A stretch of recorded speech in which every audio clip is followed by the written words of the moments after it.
joined now by Sam McKewon from the Omaha World Herald. Sam, how are you this morning? Good. How are you guys? Sam, I am. We're on the clock, right? We're going to put this thing at 25 minutes and count backwards. There you go. What do you got to do? You got to work? I mean, what is it? It's Monday. Yeah, stuff, I got stuff to do. What are you doing with work? Two nights of the day, Oh. Yeah, I got work. All right. Work it is. Let me ask you something. Won't ask about Coach Rule just yet. Let's go after Saturday night. Let's go positive confirmation on what Sam McKewon thought first. Give me positive confirmation on something you thought that you walked away with Saturday. Well, I think that their young receivers have gotten better, so I thought Quinn Clark and is that what you thought going in?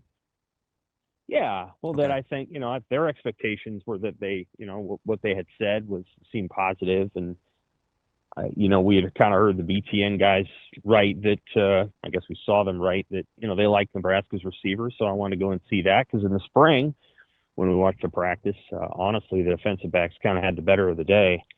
But I thought that changed on Saturday night. I thought Nebraska's receivers, for one thing, were physical. And physical in their blocking and physical in their approach. And I thought that they won more battles, to be really honest with you. So I thought it was, they look good on the perimeter. They look motivated out there.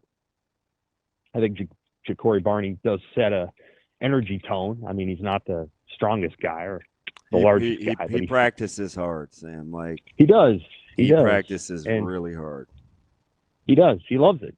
And so you need guys like that on your team who care and want to be good and want other people to feel the same way. And so I was confirmed with that. I think that was encouraging to see. And then obviously I have a pretty good sense of what Mekhi Nelson can do, and I thought he looked good. I thought the tight ends looked good. On the defensive side of the ball, they certainly have a lot of length in the secondary, and they've got a lot of options in the secondary, and it's fun to watch those guys go at it. Certainly a lot of energy, a lot of want to, a lot of talent, and I think they're going to probably be pretty good back there. And I think some of those older guys are going to get challenged. Oh, yeah. They're not going to play 80 snaps. They're going to get challenged, and they might not always play very much if they don't play well. Sam, it's funny because I think the last thing I said before we went to break and brought you on was there's going to be guys starting in that secondary that we are not prepared for. That right, maybe by season's end. Sam, I'm with you. I thought, did you say it best? Was it you that said middle of the season guys?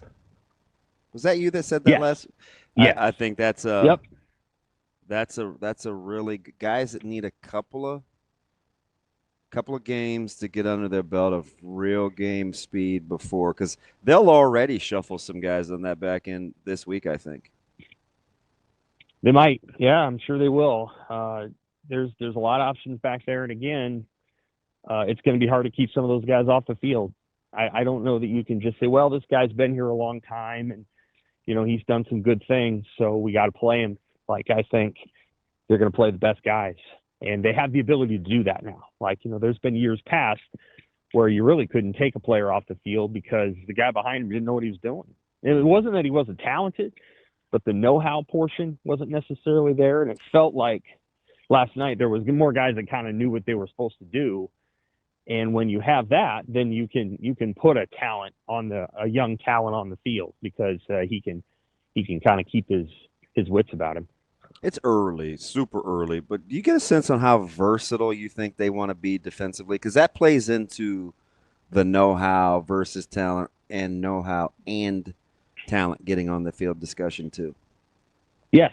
You can tell that they have a variety of pass defense packages that they want to deploy, presumably on third down.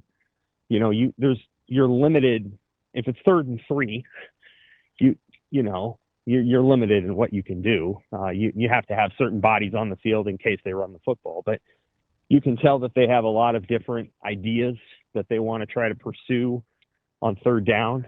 You can see that they have a variety of pass rush packages that might be helpful to them, and so there's a lot of, yeah. I mean, you can tell we're not going to see everything, but there's obviously a number of guys they want to use. Now, again, some of those things come into play when you get a defense off schedule. So, like, some of the things they might want to do, it's 3rd and 9, and that's when you're able to do them. But that means you got to play really well on 1st and 2nd down, and you got to play well on 1st and 2nd down with the guys that the 11 guys that you generally trust. So I think this is going to be a team that on 3rd down is going to do some fun stuff, but they got to make sure that the offense isn't in 3rd and manageable or 3rd and short.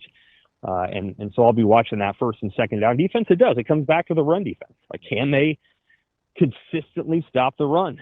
And do they have the guys that can do that and hold up against teams that want to, A, run the quarterback like Cincinnati will, and B, want to roll 2 or 3 tight ends out there like Michigan will. Sam, when you kind of talk about stopping the run, and what's your primary concern there? Because I think there's a couple different potential issues. A, obviously, you lose Ty Robinson and Nash Hutmacher. And then DB brought up in the last segment, with even as much as some of us might like the linebackers, they don't really have a guy like Bullock who can fit in the different. At least not yet, Yeah. right? I'm talking about, listen, you want to stop the run, that's hyphenated last name, that's Bauer. You want to cover, it could be Wright. You want to get after the passer, it could be Shavers. You got 4 different body types of jacks with McCullough and Noonan and Ochoa's a stud and McGay who can get after the passer. Like, all those guys have different things that they do well. You know what I mean? Yes, I think you nailed it, that they have a lot of versatile parts, but when it's 1st and 10 or, 2nd and 7, and you're playing a team that's going to run the quarterback, and Cincinnati is going to do that. We know that they will. Who's going to go make the play, and who's going to go make it at the line of scrimmage or behind the line of scrimmage, or do you need to, scheme up run stuffs? And if you're scheming up run stuffs, what exactly does that look like? Do you leave yourself vulnerable in some other way? So I'm sure they're thinking about that and talking about it. And I don't know that. I mean, yes, Ty Robinson was a good player at Nebraska, and so was Nash Hutmacher, especially against the run. So you got to have a guy that it's hard to move. And that's probably Elijah Judy, and then you got to have some other guys that can get off blocks and make plays. And I just have a sense, and maybe I'm wrong. Maybe Cincinnati will come out and say, "Yeah, we're going to blow 4 wides and we're gonna test this secondary." I just don't think they'll do that. I think they'll. I just don't know with the new faces on that old line how you could, in Sorsby, that you think you can line it up and run it. Well, Sorsby can run. Well, he can. I'm talking about playing behind a new offensive line with that mentality. QB run game isn't the same as getting it tanked at you. You know what I mean? Yes, that's true. And so we'll see. We'll just have to see what they do. Like Satterfield's history. I'm talking Scott Satterfield. Okay. His history at Appalachian State. They ran the ball a lot, and they want to involve their quarterback, and they want to run the ball kind of downhill, and they've done that at times at Cincinnati, but I don't know that they've been true to who he is as a coach, and I don't know that the system there is entirely worked.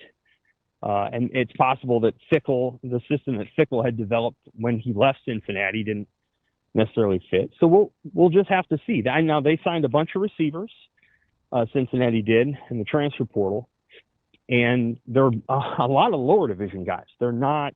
I think there's like one high profile transfer, but a lot of lower division guys. A guy from Lindenwood who's 6'5". So they're obviously going to want to try to throw the football too, and I think Sorsby can do that.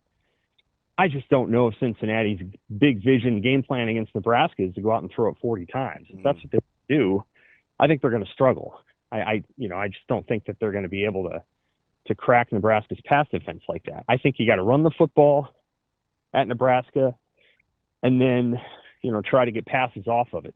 And USC, I thought, did a nice job of that the last fall. And so, I'm sure Cincinnati watched a little bit of that and said, yeah, we can do some of those things. Like, it's just not entirely sure. Yeah, you don't have to go out with two tights. Michigan will do that, though. Michigan will, at the end of the month in September, at the 4-game stretch here, Michigan will come out and say, this is what we're going to do. And we certainly don't have the whatever to throw the ball 40 times. So we're going to do what we did last year and try to pound it at you. And Nebraska will have to be ready for that too. Sam, if you had to, and I'm sure you'll hate doing this, but if you had to pick one guy that really jumped out to you the most, whether just in general or going in with your expectations, like who really stood out to you? Oh, I mean, I thought Isaiah Hunter had some plays. Obviously, he had a few things that he can work on. I thought that Keelan Smith and Quinn Clark both looked good. Yeah, so those two young receivers did some really nice things. Cortez Mills did a couple of nice things. On the defensive side of the ball, Vincent Shavers makes plays. He's not tall. He's listed at 6'1". I don't know if that's what he is. He makes plays. He hits people. I appreciate that. Andrew Marshall hits people. Young safeties, Caleb and Donovan. I think there's a lot of quality there. So, there's a lot of young talent in the secondary. Again, I don't know if it's going to be game one where they're playing 50 snaps. I think by the middle of the season, you could see some changes there, and they're not going to be bad ones. Even if that means a veteran isn't playing as much, maybe it's time, maybe it's just time to move forward with some younger guys who now have a taste of it and are just ready. And we'll just have to see how that all goes, how it goes. Heinrich Harburg had a play that was pretty darn impressive. He got on top of, I can't remember if it was Singleton or somebody else, and he just blew by him. I mean, that's one of the things that Harburg can do. Like, if you tell Harburg, look, run real fast in a straight line and just run past these guys, he can do that. So part of that's going to be, okay, you can't just cover him with a linebacker, and you can't. Not if he's running straight. Now, if he starts, making, lateral moves, maybe you can. But if Heinrich's just running a straight line up the middle of the field, you better cover him, because your linebacker's probably not going to carry him. So there's that kind of stuff too. Carter Nelson's the same deal. If you think you're going to cover Carter Nelson with, I don't know, a jack linebacker, you're not. Yeah, it wouldn't have been Jack Sawyer, would it? Right. No, it's just not going to work. It just wouldn't. Yeah. So now that doesn't mean he's going to get the ball, right? But what it means is you create, okay, that safety cannot sit on anything, because somebody's going to have to go and get that tight end, because he's not going to be covered by a linebacker. So there's a whole bunch of different things that can become factors in the pass game. Might help Ja'Cory Barney get more catches. It's hard to say. So I like the picture when it comes to throwing the football. I thought Dylan did a nice job. He's still very, very poised in the pocket, calm. There's times when you'd like to see a little bit more urgency, but that's just who he is. That's just how he throws the ball and how he's going to play.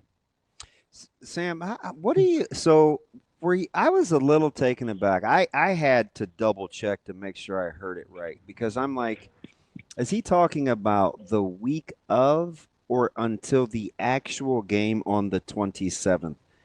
8 more padded practices seems almost criminal, doesn't it? Like, I don't know if that struck anybody else as ridiculously low. I couldn't believe it when he said it.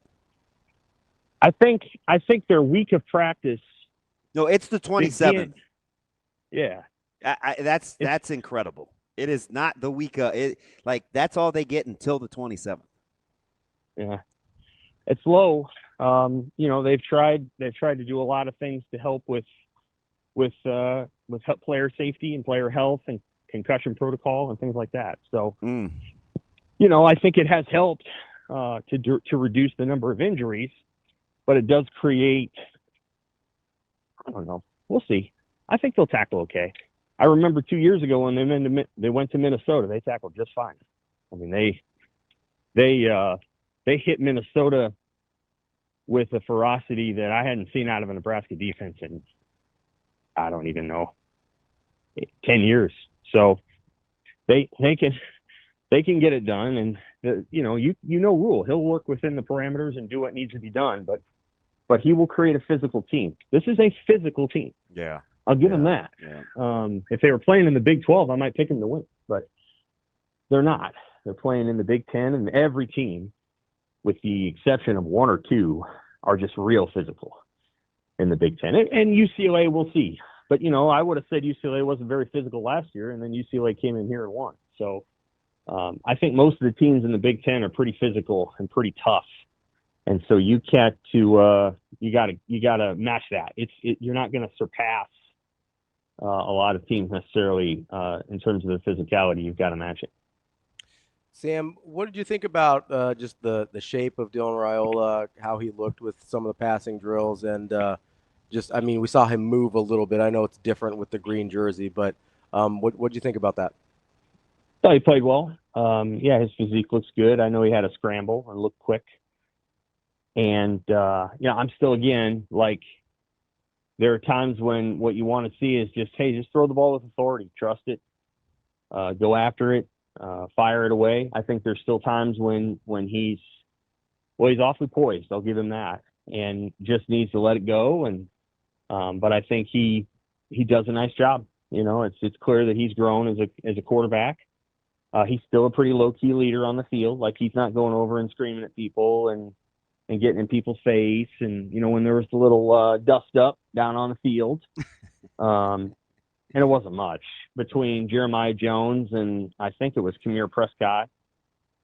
Raiola went down there and kind of put his hand on Jones's shoulder pad. He didn't do anything crazy. He just, he didn't get in his face and go, let's go, or anything like that. He's, Raiola is a very calm, sort of, steady leader, so to speak. Yeah, it's interesting with all the talk about, offense and defense. I remember right after the announcement they made it official about the punter. One of the things I said on the show, I was like, I think we'll be pretty impressed at Archie's athleticism, right? Like, he can do a lot of different things. And do you think that adds to the level of comfort on special teams, or it complicates things because you have more options of what he's capable of doing? Well, I think the answer could be both. Yeah. So I think it could make them better, but also, when you open up options, you also open up, well, here he could do this, he could try this. He's certainly got a talented foot, or a talented coordination and all those things. I'm going to reserve, too much praise or whatever until it's not praise, just athleticism. Oh yeah, no question he's got it. I'm just and that goes for the kickers too. The analogy I always use for both of those positions is golf. And you can go out on the range and have a great range session, but you got to go to the course, and you got to do it. You got to do it when it matters. And these guys got to go do it when it matters. So, whoever the kicker is has got to go make the kick when it really matters. And Archie Wilson as a punter has got to be able to do it in the moment when it needs to be done. When you're at the 48, when you're at the opponent's 48 and it's 4th and 13 and you're punting, you're up whatever, 10-3 or it's 7-7 in the third quarter and it's a close game. You got to put that ball inside the 10. It's not, well, I tried and I hit a really pretty touchback. You got the difference between somebody starting at the 7 and somebody starting at the 20 is vast in the things that you can do with your offense. And so those are the kind of moments where Nebraska can't lose yardage. They have to try to at least do as well as they can and hopefully, do better than just good. So, I think it helps. I mean, the ability to roll right and left, it helps. Fourth and 2 at, the plus 46, your stable of backs has gone for 171 in the game in the third, halfway through the third quarter. You pinning them deep or you going, right? Sometimes the more competent you are, the more variables you introduce. You know what I mean? Yeah. Well, if you're behind in that game, you're going for it. You don't have a choice. If it's 24-17, you're going for it on 4th and 2. If you're up 14, maybe don't, because you don't need to reintroduce the way that Scott Frost did the opportunity for a team to get the ball at the 50. And the reason that the onside kick years ago was a bad decision is because he had just gone up 11, and instead of forcing that team to drive 80 yards to score a touchdown, he let them drive 47 or whatever it was. And you can't do that. That's not you don't do that. Period. End of story. Not when you're up 2 scores. You make the team earn the first score to get it back to 1 score. And so it doesn't make any difference now, but that's one of the reasons why you do what you do. And that 4th and 2 is score dependent, but it also helps to have a punter that can actually go do it, because if it's 4th and 2 and you're up by 14 and you're like, yeah, we're not doing it. We're just going to punt this. First, some people will boo, but second, if you put it at the 3, then you're asking that other team to go 97 yards just to get within 7. And it's really hard to go 97 yards to get within 7, because you're not probably going to be in nothing but throw mode. You just get the sense with the more competent your coordinators are on each level, the more game-to-game feel those decisions will be, right? If you feel like you're pretty competent on defense, you're pretty competent on offense, you're pretty competent on special teams, that's going to be a little bit more of the feel on the flow of the game, as opposed to being bad in a couple of 2 or 3 of those areas, and the decision sells itself. You got to a point in the last couple of years where we're not going to kick a field goal. Yeah. Right. So there wasn't really a decision to make. Yeah, you knew when you were calling plays, you got 4 down. Yeah, I got this. I think that it'll be interesting to see the more competent they are, the more how situationally dependent they can become. Yeah, I agree. I think that's true. And again, you just, with the kicking deal, you don't know. The field goals, you don't know until they do it. And John Hull made a couple of bombs last year, but you have to be able to make those in those key moments. And they missed against Illinois and Iowa. They missed huge ones, and that's the difference between 7-6 and 9-4. Sam, last one for me here. I know you got to go here. Did you get a chance to get much of a look at the transfer offensive linemen in Spindler and Pritchett? A little bit, yeah. They can play. They're going to play, and they're certainly. Pritchett is really physically impressive. I mean, he's very impressive. Agreed. Yeah, he's As one of my former teammates once told me, he'll probably look like that when he's 40. Right. He's great. He looks great. And he's going to be a good player. Spindler's a little smaller than Pritchett, but he plays with just an edge and a get after it that I think you can appreciate, and they'll be good. The offensive line, I think, is going to be pretty good, and I think it's pretty quick, and I think it's pretty nasty. I think Spindler and Evans and Lutowski are pretty nasty guys on the field. They're nice guys off the field, but nasty on the field. And so I think they'll get after it. I'm not too worried about the offensive's aggression and any of those things. I think they're going to be all right. And I think they'll be able to run the ball and pop some big runs on gap plays. I don't know about zone plays. You never know. But I think they'll pop some real big gap runs, and guys will get in the open real quick. That's our guy, Sam McKewon, Omaha World Herald. Sam, appreciate the time as always. We'll talk to you next week. All right, take care. Thanks, Sam. I totally needed, my anxiety sometimes. Mm-hmm. I totally needed to. You talked about the young guys and playing in the secondary. Like sometimes even, is it weird? Do I strike as weird that sometimes I need to hear that? No, I needed Caleb to say, hey, listen, Coach Rule used me as an example, shouted me out Saturday night with physicality. Like I needed that to go to bed. I gotta cross over where my own kid shouldn't be helping me with my competitive stamina. That's more the dad. Yeah, that's a very dad thing. But I mean, even I don't know. I've managed it so. Stakes are getting higher. Well, up until this point, Stakes are getting higher. Oh, I mean, It'd be easy if I didn't have to see it every week too. Yeah. Yeah. Stakes getting a little higher. Starting to ramp up a little bit here. Oh no, I feel like you made that a little too bottom liney for me. Sorry, I needed more than that. You need a little more gray area. No. Well, No back pats for Robbie. It's the ever evolving nature of a He said, father he and said- son he said, well, relationship. the stakes as are he- high. Do you want me to go into the changing dynamics of the relationship as Nope. your children age? Nope. I'm good. I even though like I have no emotional investment outside of like loving Nebraska, like I kind of needed that because I didn't watch the press conference until after I came home from practice. Mm. And so I'm texting you and I'm like, am I crazy? Is Jordan Ochoa good? And then I hear Coach Rule say it, and I was like, oh, thank God. So it was Like funny. I'm not crazy. Like I saw what I saw. I was watching. I think I can say this. So he's one of those guys. This was the practice after one of the coaching clinics. Mhm.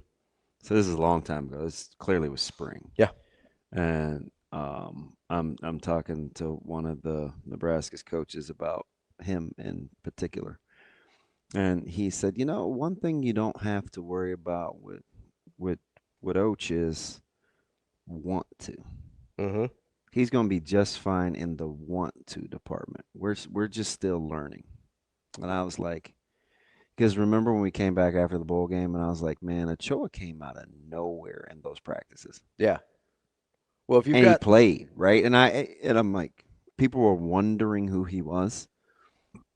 Another guy who you watch him, they're getting to the point Mhm. where if you don't practice like that, you should be sticking out like a sore Oh, thumb. so you're gonna be left out in the cold a little bit.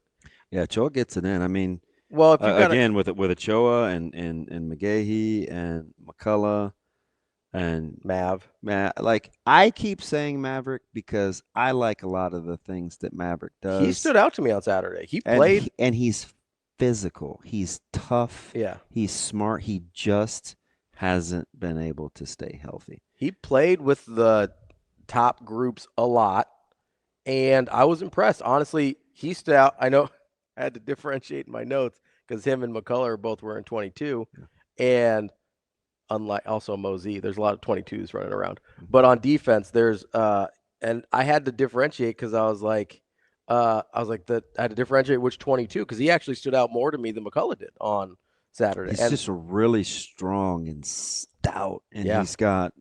I was impressed All right, because I had to look him up because I'll be honest, I'd sort of forgotten about him. good play.